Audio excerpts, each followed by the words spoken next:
अस्सलाम वालेकुम फ्रेंड्स, क्या हाल है। उम्मीद करती हूँ आप सब खैरियत से होंगे, जहाँ होंगे खुश होंगे, खैर आफियत से होंगे। आज की इस वीडियो में मैं आपके साथ बहुत ही प्यारा सा फ़्रॉक का डिज़ाइन शेयर करने लगी हूँ, जो कि देखने में भी बहुत प्यारा लगता है। बेबीज़ के साथ पहना हुआ भी बहुत ही प्यारा लगता है। ये मेरे पास अजरक स्टाइल में फैब्रिक है और इसके साथ मैंने मैचिंग करते हुए लेस का एक पीस ले लिया है, जो कि मैं डिज़ाइनिंग बनाऊंगी अपनी बेटी के ऊपर। और ये जो मेरे पास प्रिंट वाला फैब्रिक है, ये इसका सेल्फ प्रिंट है सारा ओवरऑल। और ये मैं खोल के आपको दिखा देती हूँ। ये मेरे पास तकरीबन 2.5 मीटर यानी 2.5 मीटर का ये फैब्रिक है और इसके एक किनारे पे बॉर्डर बना हुआ है और ये लेस है, जिसके साथ मैं अपनी फ़्रॉक की पेटी पे डिज़ाइनिंग करूँगी। सबसे पहले मैं पेटी के लिए निकाल लेती हूँ। यहाँ से मैंने फ़ोल्ड किया हुआ है। पेटी की जो चौड़ाई है मैं यहाँ पे 16 इंचज़ तक ले लूँगी और तैयार करने के बाद 14 इंचज़ इसकी बच जाएगी। सॉरी, मैंने 15 इंचज़ ली है और इसकी जो लेंथ लूँगी वो मैं 12 इंचज़ लूँगी। इस तरीके से मैंने इसको फ़ोल्ड करके रखा हुआ है, आप देख सकते हैं। आगे से जो बॉर्डर है उसको मैंने छोड़ दिया है। बॉर्डर जो है मैंने आगे डिज़ाइनिंग में यूज़ करना है। तो यहाँ से मैं पेटी के लिए फ़ैब्रिक निकाल लूँगी इस तरीके से। तो ये बहुत ही प्यारा सा फ़्रॉक बनेगा। आपने वीडियो को स्किप नहीं करना और फिर अपनी बच्चियों के लिए ज़रूर इस तरह का फ़्रॉक का डिज़ाइन बनाना है। इसको मैंने 4 फोल्ड कर लिया है और मैं प्रॉपर इसकी कटिंग करूँगी अब। तो ये मैं 7 से 8 साल तक की बच्ची के लिए बना रही हूँ। तो शोल्डर का मेजरमेंट करूँगी 5.5 इंचज़। आप अपनी बेबी की हेल्थ के हिसाब से मेजरमेंट कर सकती हैं। 6 इंचज़ मैं इसका आर्म होल लूँगी, क्योंकि हाफ़ इंचज़ ऊपर से कटिंग में चला जाएगा। तो यहाँ से आर्म होल की शेप बना दूँगी। उसके बाद मैं इसका जो नेक है वो उसकी चौड़ाई रखूँगी 2 इंचज़ फ्रंट और बैक दोनों का। और अब बैक साइड का जो नेक है सिर्फ मैं 1 इंच तक रखूँगी, क्योंकि ये मैंने इसका जो नेक है बहुत ज़्यादा गहराई में बैक साइड को कटिंग नहीं करना।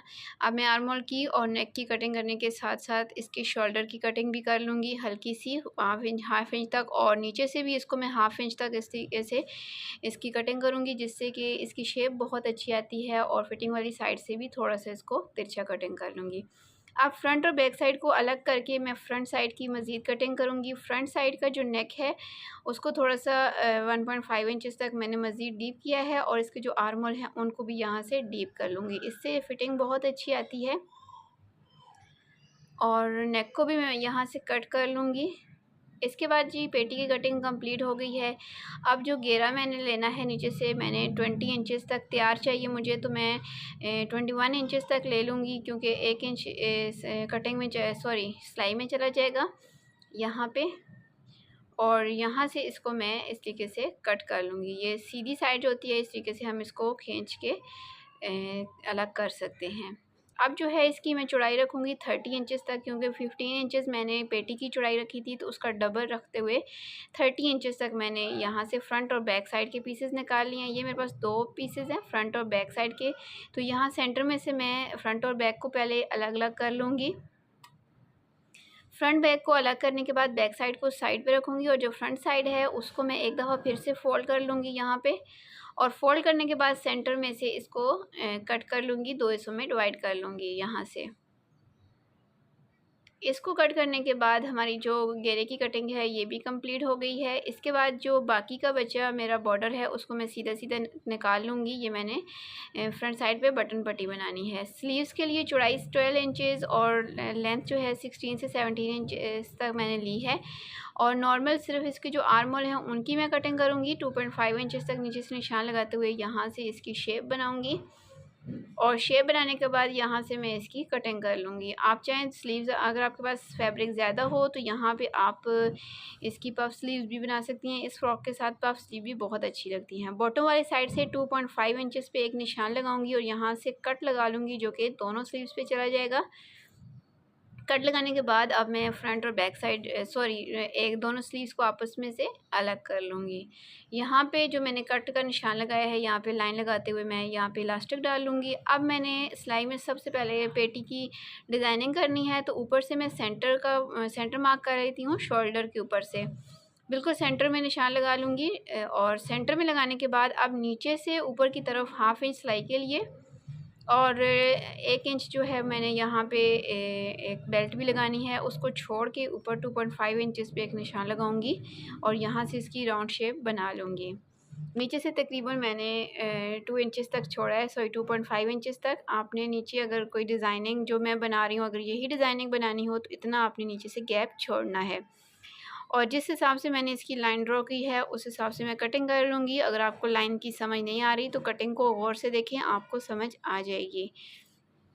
तो यहाँ से इसकी मैंने ये शेप कट कर ली है। कट करने के बाद कुछ इस तरीके से इसकी शेप आई है।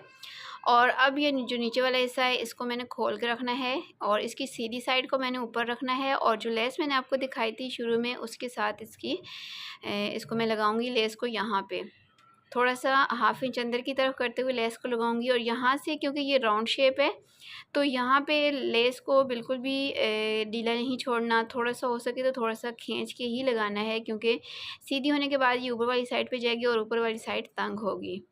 तो यहाँ पे नॉर्मल इसको मैं आराम आराम से लगा लूँगी थोड़ा थोड़ा सा, क्योंकि राउंड शेप है इसलिए इसको थोड़ा थोड़ा ही फासले से खींच के लगाया जाता है। तो यहाँ पे इस पूरे राउंड शेप के ऊपर मैं ये लेस लगा लेती हूँ। और अब इसके सेंटर में राउंड शेप के ऊपर मैं कट्स भी लगा लूँगी ताकि मैं सीधा करूँ तो फिनिशिंग के साथ सीधा हो। अब इसको सीधा करके तमाम जो फैब्रिक है अंदर की तरफ करते हुए इसके ऊपर एक सिलाई लगाऊंगी। और जो सिलाई है ये मैं कपड़े के ऊपर लगा रही हूँ, लेस के ऊपर बिल्कुल भी नहीं आनी चाहिए वरना फिनिशिंग बिल्कुल भी नहीं आएगी। अब इस सिलाई को साथ साथ हाथ की मदद से सेट करती जाऊंगी और कंप्लीट कर लूँगी। आप चाहें तो पहले इसको इस्त्री की मदद से प्रेस करके अच्छे तरीके से बैठा लें। जो बिगनर्स हैं वो इस सिलाई को लगाने से पहले इसको प्रेस लाजमी कर लें, इससे फिनिशिंग बहुत अच्छी आएगी।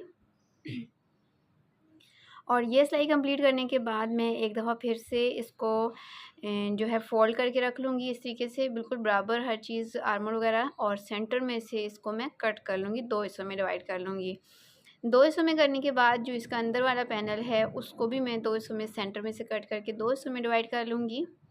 और अब यहाँ से आपने वीडियो को बिल्कुल भी स्किप नहीं करना, क्योंकि जो बिगनर्स हैं उनके लिए मैं इसको स्टिच करने के 2 तरीके आपके साथ शेयर करने लगी हूँ। आपने बिल्कुल भी वीडियो को स्किप नहीं करना, जो तरीका आपको आसान लगे उसी तरीके से आपने इनको आपस में स्टिच करना है। क्योंकि ये राउंड शेप है तो बहुत से लोगों से ये बहुत ही अच्छे से फिनिशिंग के साथ ये शेप नहीं बनती। पहला तरीका तो ये है कि आप इसको दोनों को ऊपर नीचे रख के सेट करें, यानी नीचे वाला जो हिस्सा है उसकी सीधी साइड ऊपर हो और ऊपर वाले हिस्से की सीधी साइड नीचे की तरफ करते हुए एक कॉर्नर पे सिलाई लगाएं। और ये पहला तरीका है जिससे आप इस तरीके से राउंड शेप में इसको लगा सकती हैं। इससे आपको बहुत ज़्यादा एहतियात करनी पड़ती है, ना नीचे वाले फैब्रिक को ना ऊपर वाले फैब्रिक को, किसी को भी बिल्कुल नहीं खींचना। तो ये देखें, एक तरीका तो ये हो गया जिस तरीके से मैंने लगाया। और दूसरा तरीका ये है कि ऊपर वाला पैनल जो है उसको ऊपर बराबर रखें और नीचे से थोड़ा थोड़ा सा हाथ की मदद से अंदर की तरफ फोल्ड करते जाएं, 1/2 इंच से थोड़ा सा कम।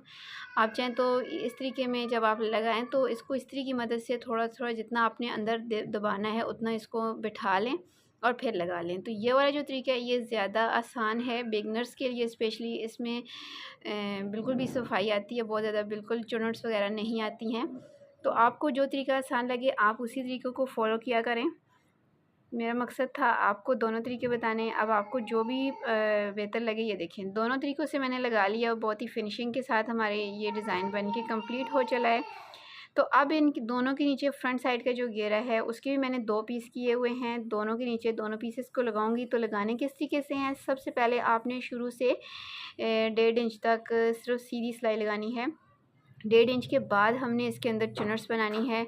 आप चाहें तो यहाँ पे प्लेट्स भी बना सकती हैं और बॉक्स प्लेट भी बना सकती हैं, आपकी अपनी चॉइस है जिस तरीके से आप बनाना चाहें। तो मैं यहाँ पे शुरू से मैंने 1.5 इंच तक छोड़ा है और फिर आगे मैं इसकी बराबर बराबर चुनट्स बनाऊंगी। जितना फासला पहली चुनट में मैंने रखा, जितनी चौड़ाई पहली चुनट की थी उतनी ही मैंने अब सारी बनानी है। यहाँ से भी सेंटर में से भी देखें मैंने थोड़ा सा छोड़ दिया है, तकरीबन 1.5 से 2 इंच तक। अब दूसरे पैनल पे लगाते वक्त भी यही मैंने करना है। सेंटर में शुरू से छोड़ने के बाद अब प्लेट्स का रुख मैंने चेंज कर लिया है। ये चीज़ आपने नोट करनी है और इसको फॉलो करना है। प्लेट का रुख अगर एक दफ़ा आपने बाहर की तरफ किया है तो दूसरे पैनल के ऊपर आपने अंदर की तरफ करना है, तभी आपकी जो प्लेट्स हैं वो सही शेप में बनेंगी। तो इस तरीके से करते हुए मैं सेम इसी पैटर्न को यूज़ करते हुए बैक साइड को भी चुनट्स लगा लूँगी। ये देखें फ्रंट साइड की दोनों साइडें मेरी कंप्लीट हो गई हैं। इसी तरीके से बैक साइड की पेटी के साथ भी घेरे को मैंने स्टिच कर लिया है। इसके बाद मैंने फ्रंट और बैक साइड के पीसेस को ऊपर नीचे बराबर करते हुए शोल्डर की सिलाई लगा लेनी है। शोल्डर की सिलाइयाँ लगाने के बाद मैं इसकी स्लीव्स तैयार करूँगी। और स्लीव्स को मैंने आगे से फ़ोल्ड कर लिया है, बारीक सा फ़ोल्ड किया है मैंने 1/2 इंच तक, और बाकी जो बचा है कट तक 2 इंचेस तक ये मार्जिन बचा है। यहाँ पे मैं निशान लगा लूँगी ताकि आपको अच्छे से समझ आ सके, इस तरीके से। और अब इन दोनों निशानों को आपस में मैं मिला के एक लाइन ड्रॉ कर लूँगी। इस लाइन के ऊपर मैंने यहाँ पे इलास्टिक लगानी है। इलास्टिक मैं जो लगाऊंगी, यहाँ पे मैंने तकरीबन 6 इंचेस तक ली है इसकी लेंथ। और अब इसको मैं यहाँ पे जो मैंने लाइन लगाई हुई है उसकी सेंटर में बिल्कुल रखना है, और यहाँ से थोड़ा सा पक्का करने के बाद इसको बिल्कुल खींच के, जितना मैं खींच सकती हूँ उतना मैं इसको खींचूँगी और यहाँ पे लगा लूँगी स्लीव। तो सेम एज़ इट मैं दूसरी स्लीव को भी तैयार करूँगी इस तरीके से। और यहाँ से खींचने के बाद थोड़ा बहुत अगर थोड़ा सा रह जाए तो यहाँ पे प्लेट्स बना के इसको हम कवर कर सकते हैं। तो ये स्लीव्स बेबी के साथ पहनी हुई बहुत ही ज़्यादा अच्छी लगती हैं, इनका ट्रेंड भी बहुत ज़्यादा है। ये देखें, बड़ी बच्चियों भी के लिए आप बनाना चाहें तब भी इस तरह की डिज़ाइनिंग कर सकती हैं स्लीव्स की। अब स्लीव्स को मैं आर्म होल के साथ स्टिच कर लूँगी इस तरीके से। और अगर थोड़ा बहुत स्लीव का फैब्रिक ज़्यादा हो तो आप सेंटर में बिल्कुल 1 से 2 छोटी छोटी सी प्लेट्स बना सकती हैं। और ये प्लेट्स बनाने के बाद मैं आर्म होल की सारी जो सिलाई है उसको कंप्लीट कर लूँगी यहाँ पे। और अब मैं फ़िटिंग की सिलाई लगा लूँगी। फ़िटिंग की सिलाई लगाते वक्त जिस तरीके से मैंने जितना मार्जिन रखते हुए कटिंग की थी उस हिसाब से मैं फ़िटिंग की सिलाई लगा लूँगी। तो फ्रेंड्स, इस बारे में अगर आपने कुछ भी पूछना हो तो कमेंट सेक्शन में पूछ लीजिएगा। यहाँ से ये फैब्रिक नीचे की तरफ करूँगी क्योंकि मैंने ऊपर सीधी साइड पे बेल्ट लगानी है, और उसके लिए मैं ये तमाम फैब्रिक नीचे की तरफ करूँगी। नीचे से घेरे को भी बिल्कुल बराबर करना है क्योंकि फ्रंट और बैक के ऊपर बॉर्डर आया हुआ है तो ऊपर नीचे ये अच्छा नहीं लगेगा। तो दोनों साइडों की सिलाई लगाने के बाद मैंने अब इस 2.5 इंचेस चौड़ी मैंने एक पट्टी ली है जो कि मैं सेंटर में लगाऊंगी बटन पट्टी बनाने के लिए। तो ये मैं उल्टी साइड पे रखते हुए लगा रही हूँ। चौड़ाई मैंने 2.5 इंचेस ली है और जो इसकी लेंथ है वो मैंने फ़्रॉक की लेंथ के बराबर लेनी है। तो सीधी सिलाई लगाने के बाद अब इसको मैंने सीधी साइड पे इस तरीके से पलटना है। थोड़ा सा अंदर की तरफ करने के बाद पहले वाली सिलाई को दबाते हुए इसके ऊपर मैंने सिलाई लगा लेनी है।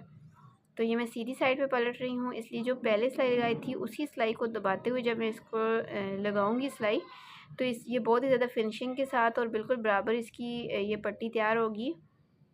जितना मैंने शुरू में अंदर किया है आखिर तक मैंने उतना ही अंदर भी फैब्रिक करना है और सेम एक ही मार्जिन रखते हुए मैंने इस सिलाई को इस तरीके से कंप्लीट करना है।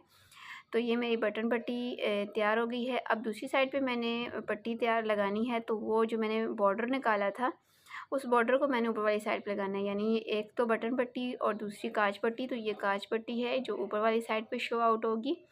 तो इसको भी मैं उल्टी साइड पे रखते हुए लगा रही हूँ फ्रॉक की। और अब इसको सीधी साइड पे इस तरीके से पलटूँगी और पहले वाली जो सिलाई है तमाम फैब्रिक अंदर की तरफ करते हुए इसको इस हिसाब से लगाऊं कि बॉर्डर बहुत ही अच्छा लगे। ये देखिए, मैरून कलर जो है वो थोड़ा थोड़ा सा नज़र आ रहा है, जैसे पाइपन सी इसकी शो आउट हो रही है। तो जब आप बॉर्डर वगैरह स्टिच कर रहे हों तो उसकी एम्ब्रॉयडरी वगैरह या उसका जो प्रिंट होता है उसको ज़रूर फॉलो किया करें, इससे बहुत ही अच्छी सी डिज़ाइनिंग बन जाती है। तो इस तरीके से मैं इस पट्टी को भी सारी को कंप्लीट कर लूँगी और सेम वही जो पाइपन की जितनी चौड़ाई मैंने शुरू से ली है लास्ट तक वही मैं इसकी चौड़ाई रखूँगी, तभी इसमें बहुत ही अच्छी फिनिशिंग भी आएगी और ये डिज़ाइन भी बहुत ही प्यारा लगेगा। तो यहाँ से पट्टी को या नीचे वाले फैब्रिक को किसी को भी बिल्कुल भी नहीं खींचना। अब मैं नेक की टोटल जो लेंथ है वो चेक कर लेती हूँ कितनी है। तो फ्रंट और बैक साइड का जो टोटल नेक है वो 17 इंचेस तक है। अब मैंने यहाँ पे जो पट्टी फोल्ड करके रखी हुई है ये भी 17 इंचेस तक है, यानी ये डबल फोल्ड है। तो इसको मज़ीद मैंने लंबाई में भी डबल किया हुआ था और चौड़ाई में ये डबल है, तो ये 1.5 इंच है, यानी 1.5 इंचेस ये चौड़ाई में है। अब इसकी जो ओपन साइड है इस साइड से मैं इसको 1/2 इंच पे पहले मैं ऊपर से निशान लगाऊंगी, जो इसकी फोल्डेड साइड है वहाँ से इस तरीके से। और अब इसको राउंड शेप में कट कर लूँगी थोड़ा सा इस तरीके से।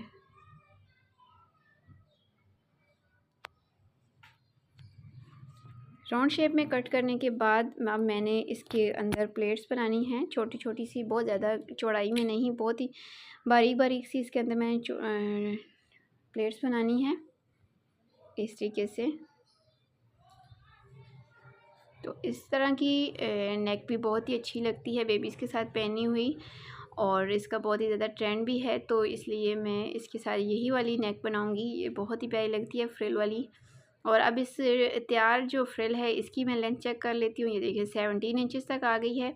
अब लगाना किस तरीके से है कि इसको मैंने सीधी साइड पे इस तरीके से रखना है, थोड़ा सा आगे से हाफ इंच तक मैंने छोड़ देना है। और ये मैंने रेप पट्टी ली है, तकरीबन 1 इंच तक चौड़ी है, डबल फोल्ड है। इसको भी मैंने इसके ऊपर रखना है और आगे से इसको मैंने थोड़ा सा फोल्ड कर लेना है अंदर की तरफ, और बिल्कुल किनारे पे मैंने रेप पट्टी को रखा हुआ है। नीचे से जो फ्रिल है वो मैंने हाफ इंच छोड़ के रखनी है, यानी बहुत ही एंड तक नहीं रखनी, बटन पट्टी के एंड तक नहीं, हाफ इंच तक छोड़ के तभी मैंने इसको रखना है। और यहाँ से किसी भी फैब्रिक को खींचना नहीं है। साथ साथ मैंने नेक को, फ्रिल को और रेप पट्टी को बराबर सेट करते जाना है और तीनों को बराबर बैठाते हुए सिलाई लगानी है। यहाँ से रेप पट्टी को बिल्कुल भी नहीं खींचना, क्योंकि जब मैं इसको नीचे की तरफ फोल्ड करूँगी तो उसमें फिनिशिंग नहीं आएगी अगर मैं इसको खींचूँगी। तो ये देखिए यहाँ से आगे से एक्स्ट्रा रेप पट्टी को मैंने अंदर की तरफ फोल्ड किया और अब इसके किनारे पे सिलाई लगाऊंगी, जिससे कि फ्रिल का तमाम जो फैब्रिक है इस पट्टी के नीचे दब जाएगा जो रेप पट्टी मैंने लगाई है। बहुत से लोग ऐसे होते हैं जो सिर्फ फ्रिल लगा के तो उसको नीचे की तरफ करके ऊपर सिलाई लगा लेते हैं। उससे ये होता है कि नीचे से धागे वगैरह निकलते रहते हैं और फिनिशिंग बिल्कुल भी नहीं होती है उसकी बैक साइड पे। तो इस तरीके से जब हम लगाएंगे तो बैक साइड पे भी बहुत अच्छी फिनिशिंग आएगी और कहीं से कोई धागे भी नहीं निकलेंगे और ये पायदार भी रहेगी। जब तक बेबीज़ पहनती रहेंगी कहीं से कोई धागा नहीं निकलेगा, कुछ भी नहीं, और बहुत ही अच्छा से ये नेक भी बन जाएगा हमारा। और इस तरीके से साथ साथ मैंने फ्रिल को सेट करते जाना है और ये पट्टी के किनारे पे सिलाई लगाती जाऊंगी। आखिर में भी इसको इसी तरीके से सेट करना है और इसकी सिलाई को मैंने कंप्लीट कर लेना है। इसके बाद यहाँ पे मैंने काज करवाना है और इसके ऊपर बटन लगाने हैं, जो कि मैं आपको लगा के दिखाऊंगी। अब मैंने यहाँ से जहाँ से मेरी पेटी ख़त्म हो रही है यहाँ 1 इंच तक एक निशान लगाऊंगी और इस 1 इंच के बाद यहाँ पे मैंने एक पट्टी लगानी है, जो कि मैंने तकरीबन 2 इंच चौड़ी ली है। इसको दोनों साइडों से अंदर की तरफ फ़ोल्ड करूँगी, आगे से भी इसको मैंने अंदर की तरफ फ़ोल्ड करना है ताकि जब मैं इसको लगाऊँ और इसके अंदर डोरी डालूँ तो ये निकले नहीं। तो जो मैंने निशान लगाया है 1 इंच के फासले पे, उस निशान के ऊपर से रखते हुए लगाऊंगी। नीचे से तमाम फैब्रिक मैंने बाहर की तरफ करना है, फैब्रिक को अंदर की तरफ नहीं दबाना। और इस तरीके से करते हुए इस पट्टी के एक किनारे पे सिलाई लगाती जाऊंगी। फ्रंट साइड से एक, यानी एक कट से स्टार्ट करके बैक साइड से होती हुई दूसरी साइड तक ये पट्टी आएगी। ओवरऑल पूरे जो हमारी चेस्ट है उसके ऊपर आएगी, सॉरी जो वेस्ट लाइन है वहाँ पे। और इस तरीके से इसको मैं साथ साथ जहाँ से हमारी फिटिंग की सिलाई लगी हुई है उसके साथ साथ लगाती जाऊंगी। और यहाँ पे लास्ट में भी दूसरी साइड पे भी 1 इंच के फासले तक इसको मैंने ख़त्म कर लेना है। और अब इसकी दूसरी साइड पे एक सिलाई लगा लूँगी। ये लगाने के बाद इसके अंदर मैंने डोरी डालनी है। डोरी आप चाहे तो रेडीमेड भी डाल सकते हैं। तो यहाँ पे मैंने फैब्रिक की ही डोरी बना के ये देखिए मैंने इसके अंदर डाल ली है। हमारी फ़्रॉक जो है ऑलमोस्ट बन के तैयार हो गई है। ये डोरी हम अपनी बेबीज़ को पहनाने के बाद उनकी फ़िटिंग के हिसाब से खींच के इस तरीके से तो बांध सकते हैं। तो ये मैंने काफ़ी लंबी डोरी ली है। जितनी लंबी डोरी होती है बेबीज़ के साथ बांधी हुई बहुत ही प्यारी लगती है। इसके बाद मैंने काज करवा के बटन भी स्टिच कर लिए। मैरून कलर के बटन मैंने लगाए हैं जो कि इसके साथ अच्छे लग रहे हैं, मैच कर रहे हैं। मैरून कलर इसमें आ रहा है प्रिंट के अंदर। नेक को देखें तो ओवरऑल ये भी बहुत प्यारा लग रहा है। और नीचे से थोड़ा सा मैंने इसको ओपन छोड़ा है, ये देखें लास्ट बटन से नीचे तकरीबन 9 इंचेस तक मैंने इसको ओपन छोड़ा है। और ये ओपन स्टाइल में ये बहुत ही प्यारी लगती है। नीचे से जो इसका बॉर्डर है ये फ्रंट और बैक साइड पे जो आया हुआ है ये भी बहुत ही प्यारा लग रहा है। और नीचे भी मैंने इसकी फोल्डिंग इस हिसाब से की है कि मैरून कलर की हल्की सी पाइपन शो आउट हो रही है। ये देखें ओवरऑल इस फ्रॉक की लुक आपके सामने है। पेटी के ऊपर जो हमने डिज़ाइनिंग की है ये भी माशाल्लाह से बहुत ही प्यारी लग रही है। इस तरह की डिज़ाइनिंग भी बेबीज़ के साथ पहनी हुई बहुत ही अच्छी लगती हैं। नेक भी बहुत ही अच्छा सा लग रहा है। लास्ट तक मैंने एक बटन लगाया है, हाई नेक इसको बोलते हैं। और ये भी बेबीज़ के साथ पहना हुआ बहुत अच्छा लगता है। इसके साथ जो इसकी स्लीव्स हैं ये भी बहुत ही प्यारी लग रही हैं। इन स्लीव्स का भी बहुत ही ज़्यादा ट्रेंड है, तो आपने इनको ज़रूर ट्राई करना है। आपको आज की ये फ़्रॉक कैसी लगी है, मेरी आज की ये एफ़र्ट्स कैसी लगी हैं, आपने मुझे कमेंट करके लाजमी बताना है। वीडियो की समझ आई हो, वीडियो पसंद आई हो, फ़्रॉक का डिज़ाइन पसंद आया तो वीडियो को ज़रूर लाइक कीजिएगा। और जो लोग चैनल पर अभी तक नए हैं अभी चैनल को सब्सक्राइब कर लें, साथ ही ये बेल आइकन बटन को भी लाजमी प्रेस कर लें ताकि जब इस तरह से डिज़ाइनिंग से रिलेटेड नई वीडियो अपलोड हो तो उसका नोटिफिकेशन आपको सबसे पहले मिल सके। साथ ही आप मुझे फेसबुक पर और इंस्टाग्राम पर ज़रूर फॉलो किया करें। अपना बहुत सा ख्याल रखिएगा, मुझे दुआ में याद रखिएगा। मिलती हूँ किसी नई वीडियो में किसी नए डिज़ाइन के साथ, तब तक मुझे इजाज़त दें। दुआ में याद रखिएगा। अल्लाह हाफिज़।